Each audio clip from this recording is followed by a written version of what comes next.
ఓం శ్రీ మహాగణాధిపతయే నమః. శ్రీమాత్రే నమః. హాయ్ ఫ్రెండ్స్, ఈ వీడియోలో మనం కార్తీక ఏకాదశి గురించి తెలుసుకుందాం. ఏకాదశి అంటే శివునికి విష్ణువుకి చాలా ఇష్టమైన తిథి. ఏకాదశి అనే మాట వింటేనే యమకింకరులు వణికిపోతారు. అలాంటిది కార్తీక మాసంలో వచ్చే శుక్లపక్ష ఏకాదశి, బహుళపక్ష ఏకాదశి తిథులలో తెల్లవారుజామున లేచి నదుల్లో కానీ కాలువల్లో కానీ స్నానం చేసి శివాలయంకి కానీ విష్ణు ఆలయంకి కానీ వెళ్ళి అర్చన చేయాలి. మారేడు దళాలతో శివుణ్ణి, తులసీ దళాలతో విష్ణువుని పూజించాలి. ఉపవాసం ఉండి రాత్రిపూట నక్షత్రాలను చూశాక భోజనం చేయడం, లేదా పూర్తిగా ఉపవాసం ఉండి భగవంతుని కథలు వింటూ భగవద్ధ్యానం చేసినవాడు జీవితంలో యమకింకరుల దర్శనం చేయడు, అంటే నరకానికి వెళ్ళడు అని అర్థం. అలాగే సకల శుభాలు పొందుతాడు. ఏకాదశి రోజున 1008 తులసి దళాలతో విష్ణువుని గాని 1008 మారేడు దళాలతో శివుణ్ణి గాని పూజించిన వారు ఐశ్వర్యాన్ని పొందుతారు. ఏకాదశి రోజున జాగరణ చేసి మరుసటి రోజు అనగా ద్వాదశి రోజున శ్రీహరి దర్శనం చేసుకున్నవాడు జీవితంలో సుఖం, శాంతి, ఆనందం తప్ప మాట వరసకి కూడా దౌర్భాగ్యాన్ని పొందడు. శ్రీ మహావిష్ణువు ఆషాఢమాస శుక్లపక్ష ఏకాదశి తిథిన యోగనిద్రలోకి వెళతాడు. దాన్ని శయన ఏకాదశి అని అంటారు. ఆ రోజు నుండి 4 నెలల తర్వాత అంటే కార్తీక మాస శుక్లపక్ష ఏకాదశి తిథిన తిరిగి యోగనిద్రలో నుండి మేల్కొంటాడు. దానికి ఉత్థాన ఏకాదశి అని పేరు. ఈ రోజున శ్రీ మహావిష్ణువుని పూజించాలి, ధ్యానించాలి. అవిసె ఆకులు, పువ్వులు, గింజలతో శివునికి కానీ విష్ణువుకి కానీ పూజ చేస్తే చాంద్రాయణ పూజ చేసిన ఫలితం లభిస్తుంది. చాంద్రాయణ వ్రతం అంటే చంద్రుడి నడకను బట్టి చేసే వ్రతం. శుక్లపక్ష పాడ్యమి తిథిన ఒక అన్నపు ముద్దని, విదియనాడు 2 అన్నపు ముద్దలని, తదియనాడు 3 అన్నపు ముద్దలని, చతుర్థి నాడు 4 అన్నపు ముద్దలని, ఇలా పోతూ పూర్ణిమ నాటికి ఆ రోజున 15 అన్నపు ముద్దలను తినాలి. మళ్ళీ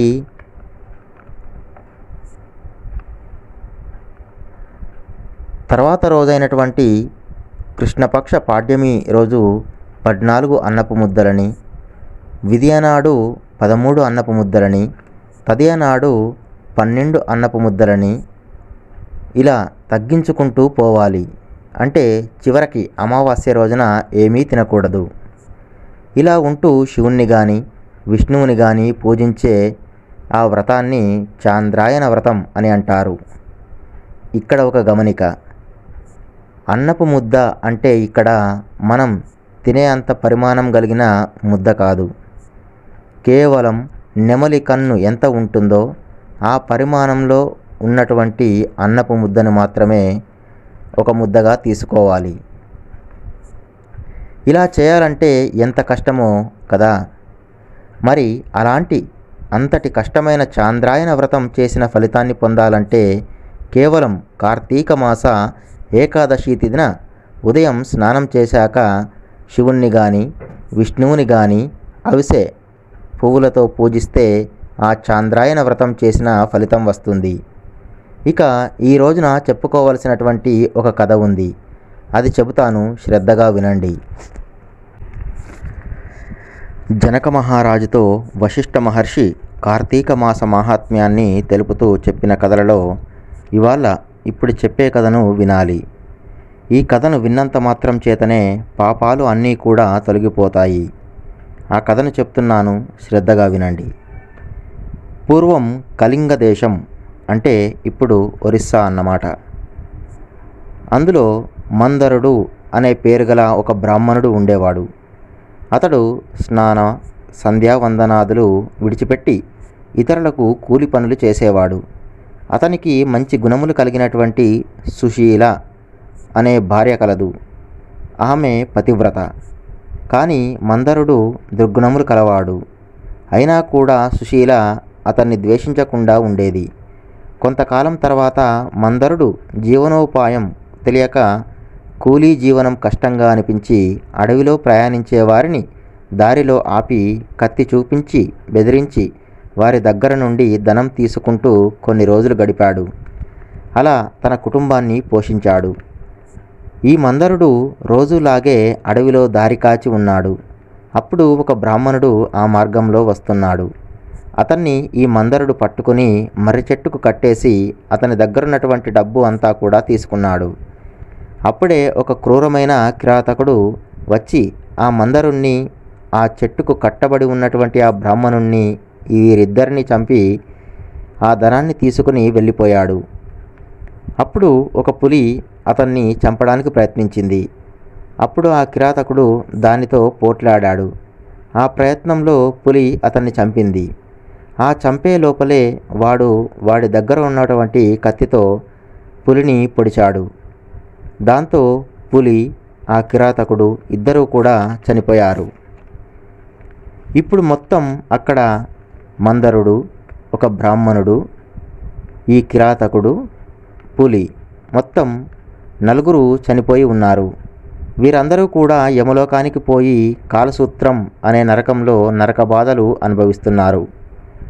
మందరుడి భార్య అనేక ధర్మాలను చేస్తూ ఆచారవంతురాలై శ్రీహరిని పూజిస్తూ సజ్జనుల సహవాసం చేస్తూ ఎల్లప్పుడూ తన భర్త అయినటువంటి మందరుడిని ధ్యానించుతూ ఉండెను.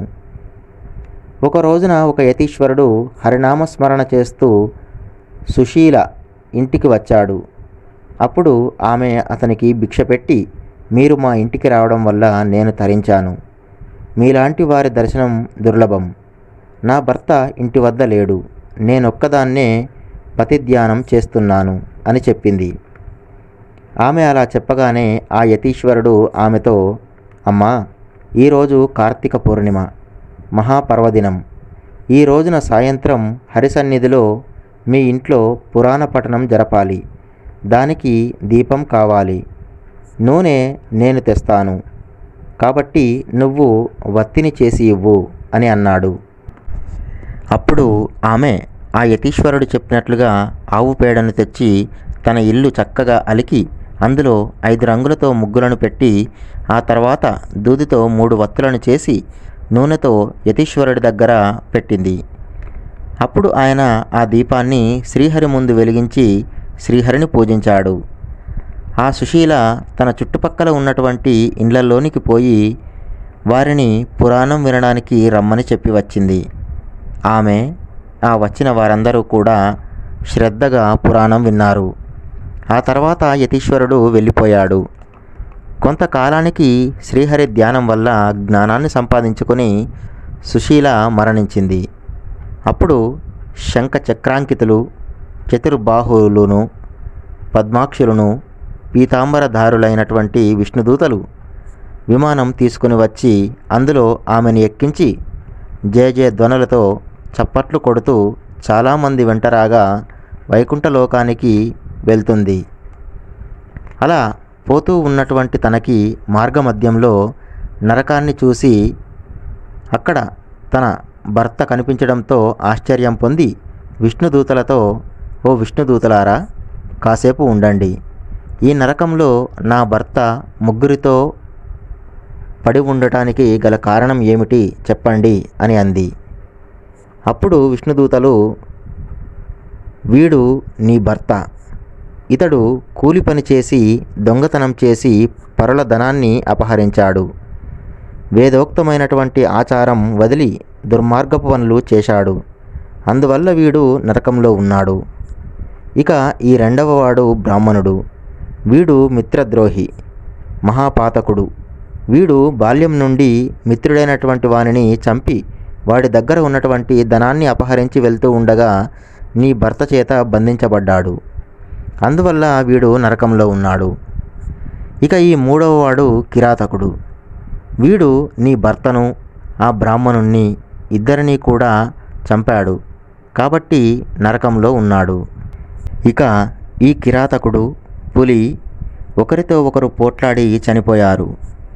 ఈ పులి పూర్వజన్మలో ఒక బ్రాహ్మణుడు. అప్పుడు ద్వాదశి నాడు ఏది తినాలో ఏది తినకూడదో తెలుసుకోలేక నూనెతో చేసినటువంటి వంటకాలు తిన్నాడు. అందువల్ల పులిలా పుట్టి ఇలా నరకంలో ఉన్నాడు అని ఆ నలుగురు గురించి చెప్పారు. అప్పుడు సుశీల విష్ణుదూతలతో, అయ్యలారా, ఏ పుణ్యం వల్ల వీరు నరకం నుండి విముక్తి పొందుతారో చెప్పండి అని అడిగింది.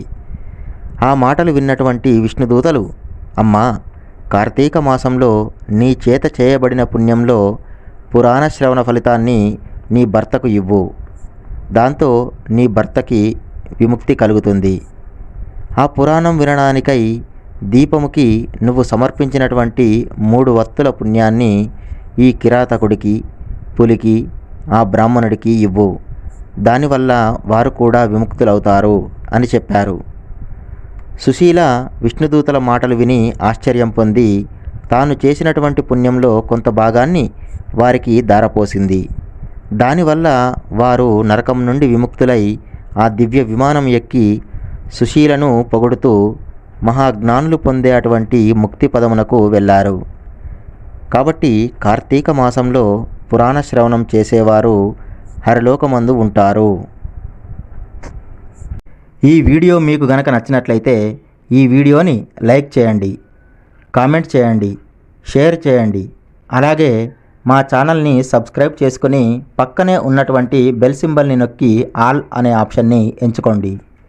ఈ వీడియోని చూసినందుకు మీకు ధన్యవాదాలు.